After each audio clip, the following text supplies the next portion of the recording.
Hello students, in the previous lecture we discussed some of the key concepts used in constructivism. In this lecture we will focus on the remaining key concepts and also summarize the whole discussion. We will also discuss the views of Alexander Wendt, one of the most influential scholar in the field of international relations, known for his comprehensive articulation of constructivist theory. This would be the outline for today's lecture. As I said, we will continue our discussion on the conceptual vocabulary used in the theory of constructivism. Then we will discuss Alexander Wendt's views on social structure. Then we will end our discussion with some concluding remarks. So let us now start with the conceptual vocabulary of this theory.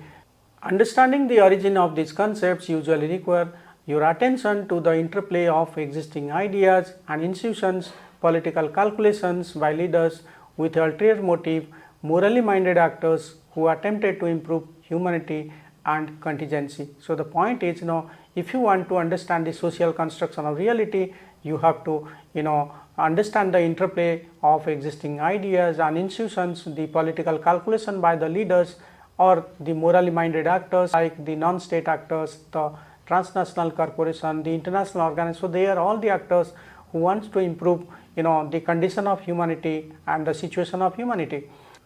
Constructivism's concern with the origin and recognition of historical contingencies means that it is attentive to the counterfactual and the roads not taken, but it is mainly concerned with uncovering the origin of what is now taken for granted. So the issue is, the constructivists, they basically challenge that nothing should be taken for granted because they are all socially constructed, they were all constructed at a particular period of time, and unless until you understand the social construction process of this kind of reality, you are not going to understand how the international politics is actually working. For example, there was a time when the international relations scholars made a rigid distinction between domestic politics and international politics, particularly by the realist. But over a period of time, our perception, our understanding of the distinction changed, and we now consider domestic politics is equally important as international politics, because both influence each other, both are shaping each other, both are interacting with each other in a very close way. So the problem is, so you have to understand that over a period of time how things are constructed, how they are socially constructed, how they are changing. So these are all important to understand the present day international politics. Constructivists also examine how actors make their activities meaningful. They attempt to identify the meanings actors give to their practices and objects they construct. These derive not from private beliefs but rather than from culture. So how you attach meaning to a particular activity, how you understand that particular reality, they are all important, and they are not very different from private beliefs. Rather, these beliefs are all influenced by the kind of culture you have. So if you are living in a multicultural country, you have different understanding of others. If you are living in a monocultural country, your understanding of others would be different. So what kind of culture you are living in, what kind of culture you are brought up, what kind of culture in which you are educated. So they are all important, because that ultimately shape your perception, that ultimately shape your understanding. However, as culture is fractured and society comprises of different interpretation of what is meaningful activity, scholars must consider these cultural fault lines but also work for collective agreed meaning. So once we say the importance of culture, that doesn't mean that every culture is talking of the same thing. There are different cultures, so there are different understanding of a particular thing, or there are different meaning to it. So but despite that, we have to try to understand the different cultural fault lines and work for the collected agreed meaning of a particular thing. During the post-independence period, many thought that India should join the Americans as a democratic country, or because of our socialist understanding, we were also thinking of joining the Soviet Union, but majority of the people wanted that because of our bad colonial experience, we should maintain a distance between the United States and the USSR. So the point is, these kind of collective understanding, or despite having different cultures, despite having different kind of experiences, we sometimes have to agree on something which is common, which is collectively understood. Some of the most important debates in world politics are about how to define a particular activity. If you look at the evolution of different cultural practices or particular activity, you will find that they have all evolved, and there is always a kind of struggle to define those kind of activities. You think of development, you think of human rights, you think of security, you think of humanitarian intervention, you think of sovereignty, they are all important concepts that have a number of meanings. So your concept of development may not be my concept of development. We consider ourselves as developed, and the tribals, they are underdeveloped, but the tribals think otherwise. They think that your concept of development is highly narrow, because you associate development with big malls, airport, that destroys the indigenous culture. So their understanding of development is different, your understanding of development is different. So there are different generation of rights. You think first generation is more important, second is more important, third is more important. So there are different generation of rights, and it is the social context in which you think which generation of right is important for you. If you have got all the economic needs of your society, or if the people are economically happy or they are economically developed, you think of political rights. You don't think of economic right, because economically you are well developed. So Western countries would understand the importance of first generation of rights in a much better way than you do, because you are all focused on social rights, economic rights, other cultural rights, all these things. So your understanding of human right would be different. Their understanding, the Western countries' understanding of human rights would be different. Same in the case of security. Nowadays we are not talking of national security, we are talking of regional security, we are talking of global security, we are talking of planetary security. So this is all how the human security. So this is how the situation has evolved. Then earlier we talked of humanitarian intervention, now we are talking of responsibility to protect. Earlier we talked of rigid kind of sovereignty, we are now talking of states surrendering a part of their sovereignty for supranational organizations like European Union or ASEAN. So these are all they are understood very differently by different countries, they are understood differently by different communities. So we have to understand this also. States and non-state actors have rival interpretation of the meaning of these concepts and will fight for collective acceptance of their preferred meaning. So there is always a conflict between the state and non-state actors about globalization, about the good effects or bad effects of globalization. There are always different kind of politics to understand something in a very different way. How you understand human rights, how you understand development, there is always a conflict. But despite those conflicts, we cannot deny the fact that we have accepted the best of the ideas, and now we are agreeing on a broader definition of everything, not the narrow conception which we used to take. The very fact that these meanings are fixed through politics suggests an alternative way of thinking about power. So there is always a politics, and because there is always a politics, so there are alternative ways of thinking about power. Most higher theories treat power as the ability of a particular country or a community to compel the other to do what it otherwise would not do. So it's basically understood in a compelling sense, and tend to focus on material elements which have this persuasive effect. So if you want to understand power in the traditional way, you have to understand that it is the ability of one country to get its will implemented by the other party, which is not otherwise going to do, because there is no threat, there is no persuasive effect, and here the material factors are more important for compelling the other party to do what you want to do. Constructivists offer two important additions to this perception of power. First, the forces of power go beyond the material and they can also be ideational. So the point is, the constructivists, they will understand power in a different way, although material factor is important, but they will say ideational factors are also important. Moreover, the effects of power go beyond the ability to change states' behavior.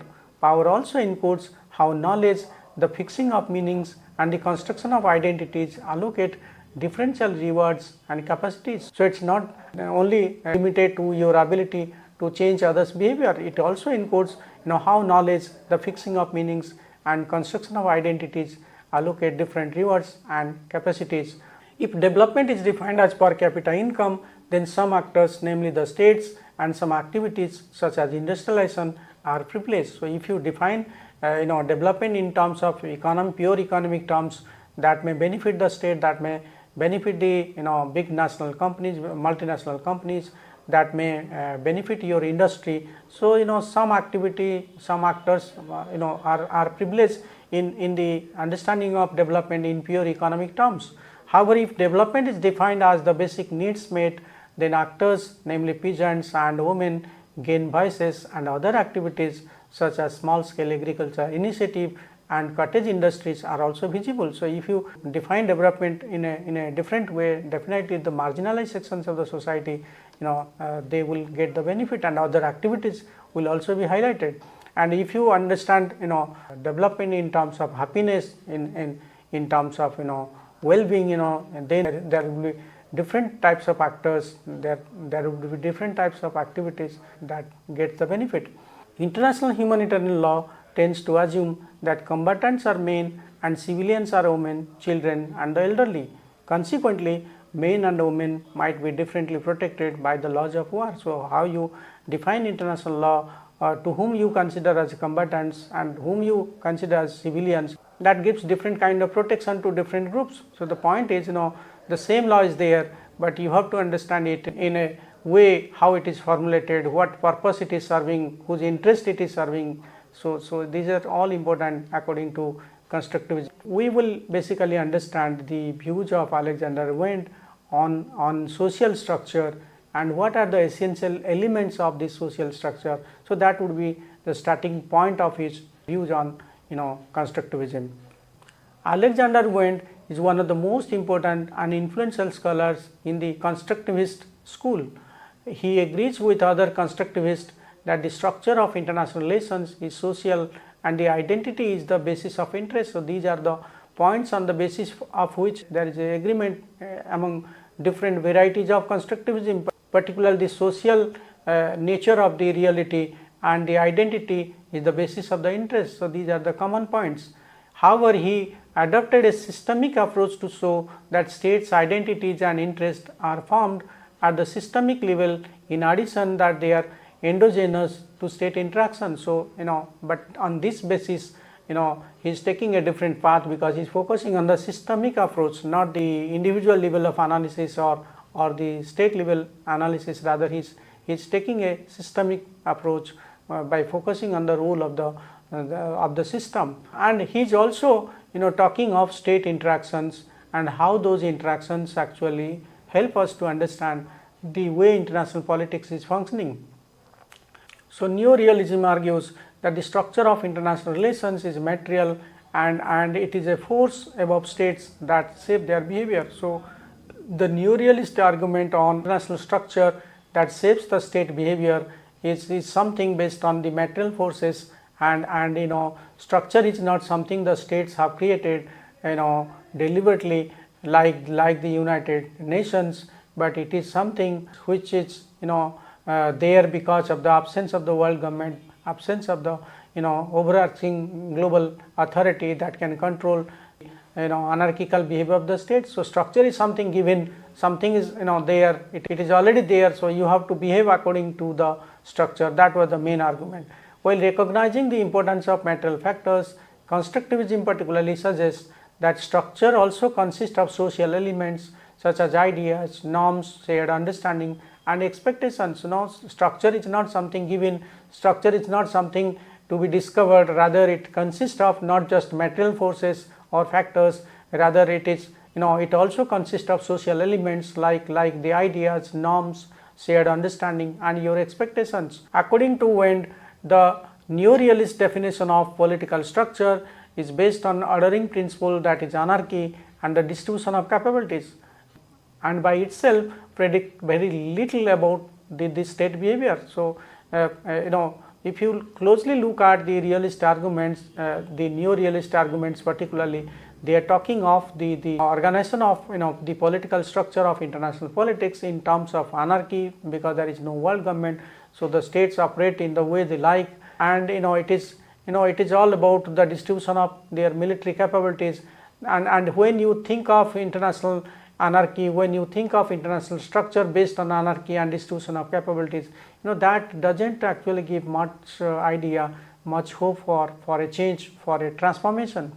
It does not predict whether two states will be friends or enemies, will recognize each other's sovereignty, will be revisionist or status quoist powers. So, these factors are fundamentally intersubjective issues based on the state's thought, feelings of two states or more than two states. The point is, if you think of international politics in terms of rigid structure and distribution of power or balance of power, so that does not actually help you to understand who is your friend, who is not your friend or enemy, and whether they will respect your sovereignty or not, whether you recognize them as a revisionist power or a status quoist power. So, these are the issues that cannot be properly understood by the neo-realist argument on international structure characterized by anarchy and distribution of power.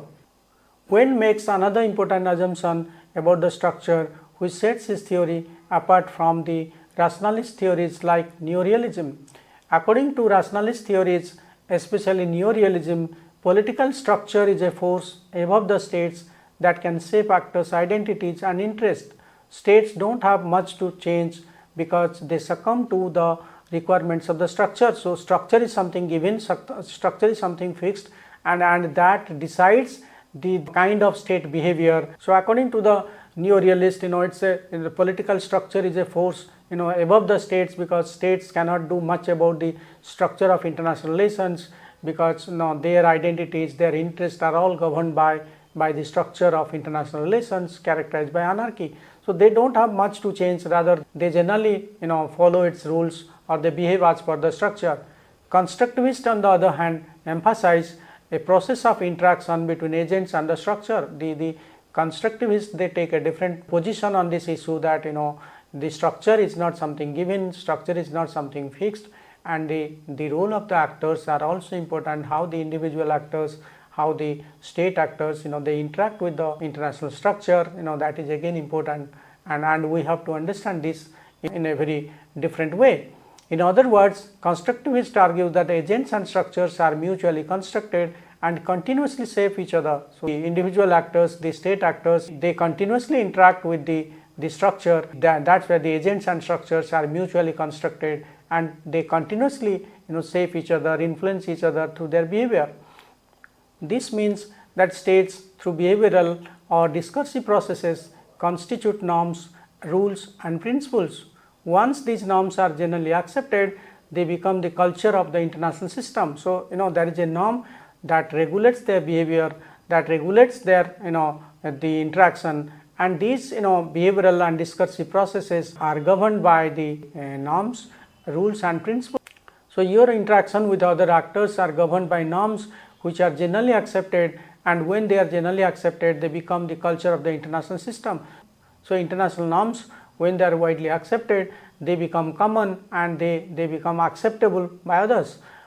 Norms in constructivism have important constitutive effects on state identities, interest and behavior. So, you can't understand international politics without focusing on the role of norms, because they have important effects on your identity, on your interest and also on your behavior.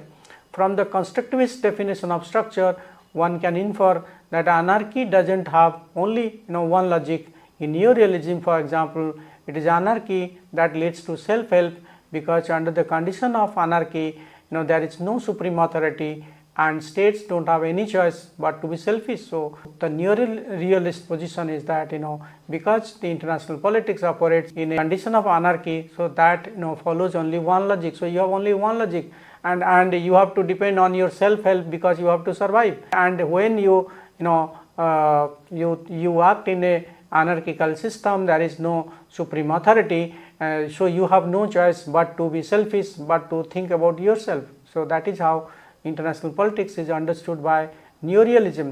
Constructivists argue that whether a system is anarchic or not depends on the distribution of identities, not the distribution of military capabilities. So, that was the main point on the basis of which they differ from neorealists. If a state identifies only with itself, then the system may be anarchic. So, if you think about self-help, if you think about your own interest without bothering about others, so that would be basically anarchical, because you identify yourself and not think about others. If a state identifies with the other states, then there is no anarchy. In short, anarchy is what states make of it. In other words, instead of a single anarchy and singular logic, there are different understanding of anarchy. So, this is the main point of the constructivist, that if you accept the neorealist understanding of anarchy or anarchical state behavior, then that's only one understanding, and that doesn't give multiple meanings. But here, if you follow the arguments of constructivism, you have so many possibilities. Either your behavior will be anarchical, your behavior will be cooperative, your behavior would be friendly, your behavior will be unfriendly. So, these are not the possibilities that you can understand through the framework of neorealism. Whether the system would be conflictual or cooperative then will depend on what type of culture is prevalent in the system. So, here comes the importance of the culture. Wendt distinguishes three separate cultures in which states' behavior, identities and interest vary considerably. They are the Hobbesian culture, the Lockean culture and the Kantian culture. So, how the states behave, what kind of relationship they would have with other states, that is basically dependent on culture, and Wendt identifies at least three important types of culture, Hobbesian, Lockean and Kantian. The Hobbesian culture is characterized by constant enmity between states that see each other as enemies. So, if you look at the Hobbesian culture, that was characterized by constant enmity, then it was a world of all against all, in which states prioritize their power and interest. So, it is closely related to the neo-realist understanding of national relations. So, basically they are talking in Hobbesian language, Hobbesian culture. In the Lockean culture, although states view each other as rivals, they nevertheless recognize each other's sovereignty and therefore submit to a minimum standard of common norm. So, if you think of Locke's view on the human nature and the state of nature, that is how the Hobbesian culture is different from the Lockean culture. In a Kantian system, states no longer see each other as enemies or rivals, but friends, and the scope of shared norms is much more extensive. So, Kant's perception of perpetual peace. So, if you think the culture in that way, then the states they consider each other as equal, they consider as each other the rational actors, and they do not consider others as enemies or rivals, rather friends, and they will all work for the shared norms in a much more extensive way. So, that is how these three cultures are different, and if you want to understand the role of culture in the working of international politics, so you have to discuss about these types of the cultural models. Drawing from Immanuel Kant's of ideas, Wendt argues that the culture is closest to one of the collective security system where states identity with each other and define their interest collectively. So, if you think of Kantian system or Kantian ideas, then that is very close to the idea of collective security system where the states identify each other and define their interest collectively. The above argument has two important implications for the material power and the interest on the one hand and international change on the other. So, if you think international politics in this way, that has different implications, or at least two major implications are there for the material power and the interest of. This is Wendt's view that states on the one hand and international change on the other. First, material power and interest are not completely excluded from Wendt's analysis. So Wendt is not giving exclusive importance to material power, but that does not mean he is not thinking of material power. So, material power is one of the factors for him. They are part of the social structure, but their meaning and effect depend upon the social structure of the system. So, material power is important, but their meaning, their construction is all socially constructed. Second, for neorealism, systemic change occurs only when the balance of power changes. Walters argues that system changes through great wars since they can alter the distribution of power. Thus, this leaves little room for change. So, because international structure is there and operating in an anarchical principle, the states are just behaving as per the compulsions of the international structure. So, there will be change only when there is a change in the balance of power, there is a change in the distribution of power. But when you think in this way, it means there is little chances of change, there is little chances of transformation. Wendt doesn't exclude the role of material factors from his analysis, but he observes that the character of international life is determined by the beliefs and expectations that the states have about each other, and these are constituted largely by social rather than the material structure. So, he is understanding the importance of material factors, but at the same time he is arguing that these the character of international life is also influenced by beliefs and expectations that the states have about each other, and these are all constituted largely by social rather than the material structure. Let us summarize the key concepts of constructivism that we have so far discussed. The first key concept is what is called social construction, that reality is not objective but is constructed through social interactions and shared understandings. For instance, state behavior and global norms are shaped by collective beliefs and social practices. The second is what is called norms, that shape what is considered acceptable and legitimate behavior of actors in international relations. The next key concept is called the identity.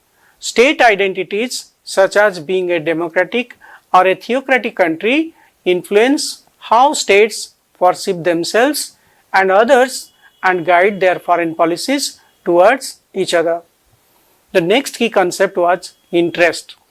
Interests are not pre-given or pre-decided but are constructed through social interaction. The next key concept is anarchy. Unlike the realist who view anarchy as a fixed concept leading to self-help behavior in international relations, constructivists see anarchy as a social construct. The meaning of anarchy depends on how states interpret and act upon it. The next key concept is agents and structures. Constructivism emphasizes the mutual constitution of agents, that is the states, organizations and individuals, and the structures that you can see in the case of Cold War, meaning that they shape and are being shaped by each other. So, agents and structures, they influence each other, they are shaped by each other. The next one was legitimacy. Legitimacy influences states' compliance with international norms and the effectiveness of international institutions. If your foreign policies are in conformity with international law and United Nations Charter, then many other countries will consider your policy as legitimate. And the last one we discussed is the change and continuity. And the last key concept we discussed in the context of constructivism is change and continuity. Changes in norms, identities and social practices lead to shift in international politics, and why some norms and structure persist over time can also be explained through the theory of constructivism. So, thank you very much for your attention. I think you enjoyed the discussion on constructivism. We will continue our discussion on constructivism even in the next lecture. So, thank you for your attention. Thank you once again.